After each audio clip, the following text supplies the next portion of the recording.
Un día como hoy, Chile sangraba por todos lados. Esos que se autorreconocían como patriotas, nacionalistas y supuestos héroes, haciendo el cosplay del uniforme nazi. Otros tantos se colgaban medallitas de guerra, venían a cobrar sus coronas de laurel, sus pasaportes a libros de historia, venían a teñir de rojo el pavimento, a extirpar lo que llamaban el cáncer marxista. ¿Alguno sabía lo que era ser marxista? ¿Alguno leyó al tal Marx? Seguramente no. Posiblemente algún general habría leído una introducción o alguno le contó a otro sobre un viejo barbón muerto hace 100 años. Ese día se levantaron muy temprano, besaron a sus hijos, a sus esposas, se habrían mirado al espejo mientras se agarraban las pelotas y dijeron: este soy yo. Soy el nuevo padre de una patria de guacho. Con un fusil y una metralleta vamos a librar a este país de esos rotos que quieren comida, techo y salud. Traducido a guerra de clase. Voy a salvar al país lanzando a su gente desde helicópteros y jugando al tiro al blanco con perros callejeros y con menores de edad. Y llenaron el territorio con más de 1000 centros de detención y tortura, funcionando de manera simultánea, como una fábrica de muertos, una fábrica de muertas. Y se esparcieron los valientes soldados, interrogando hasta la muerte, violando a madres frente a sus hijos, para que delataran a sus compañeros, entrenando perros para violar mujeres, ahogando a personas en baldes de agua, poniendo electricidad en los genitales o en camas de metal. Quienes sobrevivieron a los interrogatorios jamás van a olvidar lo que se vivía en estos lugares de muerte, donde sonaba el himno nacional, con esa típica estrofa de vuestros nombres, valientes soldados, que habéis sido de Chile el sostén. Nuestros pechos los llevan grabados, los sabrán nuestros hijos también.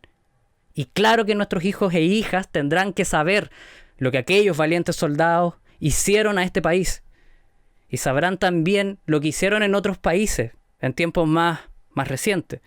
Como cuando fueron de cascos azules a Haití y violaban mujeres a cambio de darles un poco de agua o de alimento.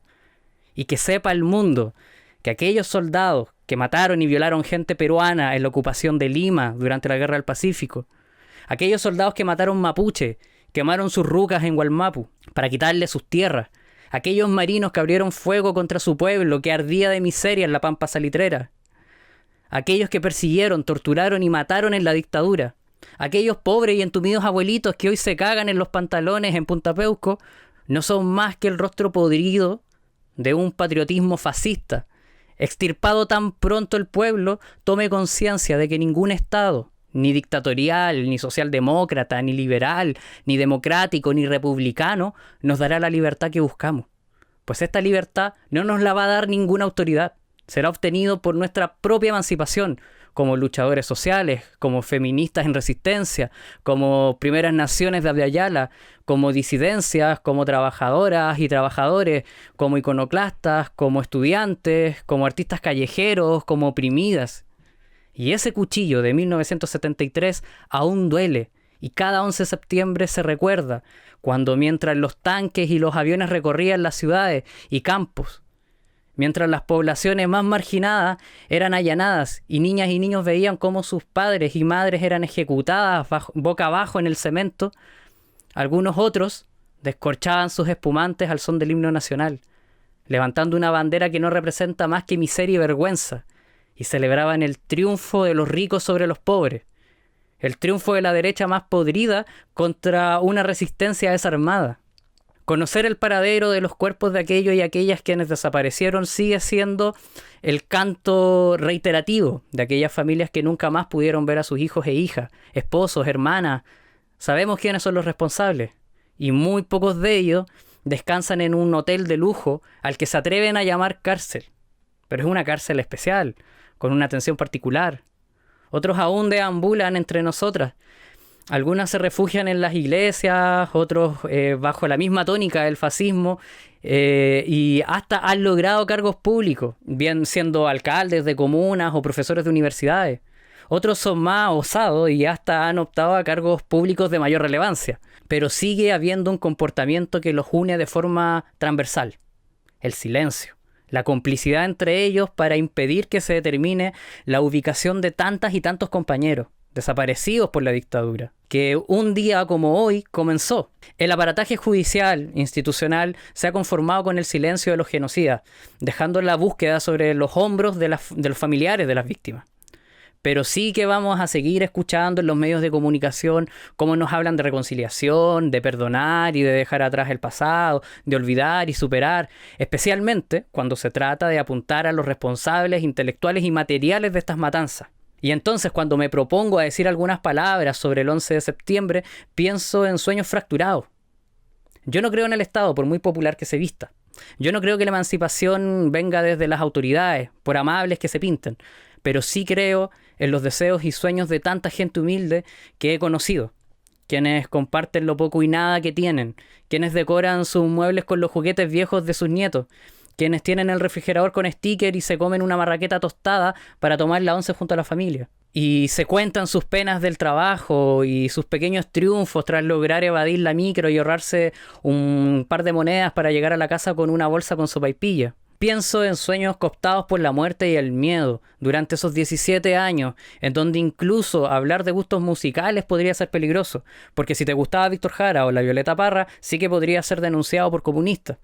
Nos quedó más de una generación viviendo el trauma, con las emociones desgarradas, con el pánico a hablar sobre política, por ende, muchas veces omitiendo la rabia de ser explotadas, de ser oprimidos. El golpe de Estado y la dictadura no solo se ajustaron a la lógica de una guerra contra gente desarmada o con casi nulos recursos para hacerlo, sino que además operó como una guerra psicológica, basada en el shock, en el miedo al enemigo interno, el miedo a la bandera de Cuba, el miedo a los soviéticos infiltrados, el miedo al obrero organizado, el miedo a las relaciones cotidianas que se transformaban en espacios de sospecha, el miedo a la mujer del barrio, que con las herramientas populares comenzaron ellas mismas a armar las barricadas en los años 80.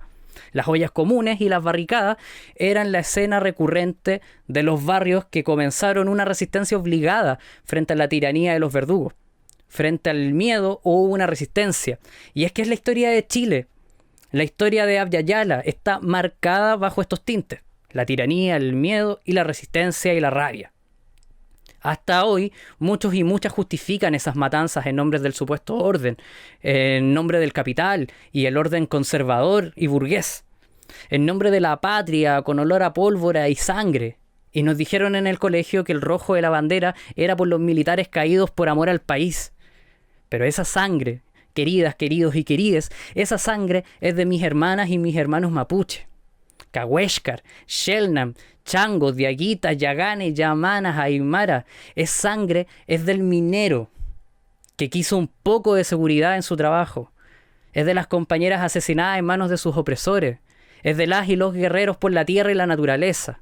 Y tal como los romanos cambiaron sus dioses por la cruz del preso político que ellos mismos asesinaron, hoy día nos ponen la bandera con el rojo de la sangre de aquellos a quienes el mismo Estado habría asesinado, acorde a los intereses del Estado, el capital y sus propietarios, y nos transformaron a las víctimas en terroristas, a quienes se defendían de terroristas, tal como hoy lo siguen haciendo, aún sonrientes desde el matinal de turno, y saldrá alguien a deshumanizarnos, a ponernos la chapita de que nos exime de todo derecho, porque somos bestias enfurecidas, resentidos y miserables.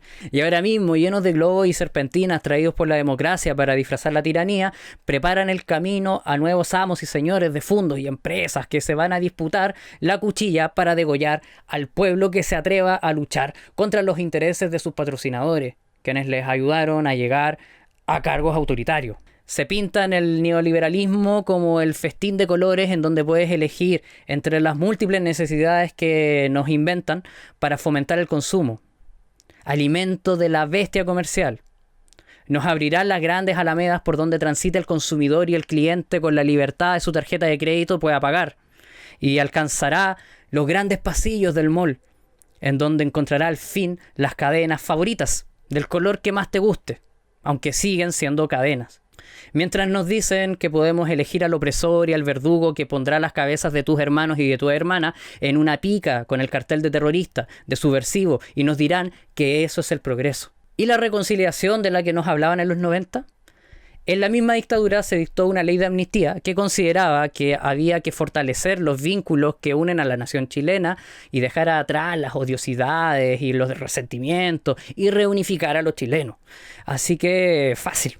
La amnistía blindaba a los autores cómplices y encubridores de las violaciones a los derechos humanos entre el año 73 y el 78. Todo muy tradicional de cómo ha funcionado la República Chilena desde sus inicios. Y siempre golpeando con una mano y con la otra borrando la memoria histórica y reescribiendo el librito de historia para el colegio. La impunidad sería el pilar fundamental de la paz social. Eso hasta el día de hoy, en donde aún se entiende por reparación a las víctimas y familiares de víctimas de la dictadura como un simple finiquito monetario o un par de becas de estudio, mientras el principal responsable de estas matanzas gozó de vida plena y de libertad hasta su muerte, el año 2006, protegido por la política institucional chilena, incluso cuando en su viaje a Europa se le intentó juzgar. La justicia se la pasaron por el ano, pero así fue como aquellos pasaron a la historia. Y depende de nosotras, depende de ti, de mí, de ustedes, que la memoria se mantenga encendida como una barricada. La memoria está en los relatos de la familia, se expresa en los miedos de nuestras abuelas de cuando se habla de política, en ese miedo a los cambios, en la narrativa del pueblo, en aquellos conflictos que persisten cuando hablamos sobre nuestras ideas, en aquellas experiencias de lucha y de resistencia. Como decía el buen camarada anarquista Buenaventura Durruti, no olvide que los obreros son los únicos productores de riqueza. Somos nosotros los obreros los que hacemos marchar las maquinarias de las industrias, los que extraemos el carbón y los minerales de las minas, los que construimos las ciudades. ¿Por qué no vamos pues a construir y en mejores condiciones para reemplazar lo destruido? Las ruinas no nos dan miedo. Sabemos que no vamos a heredar más que ruinas, porque la burguesía trata de arruinar el mundo en la última fase de su historia. Pero te repito, que no nos dan miedo las ruinas, porque llevamos un mundo nuevo en nuestros corazones. Y este mundo está creciendo en este instante. Desde mi parte, salud, anarquía y revolución social.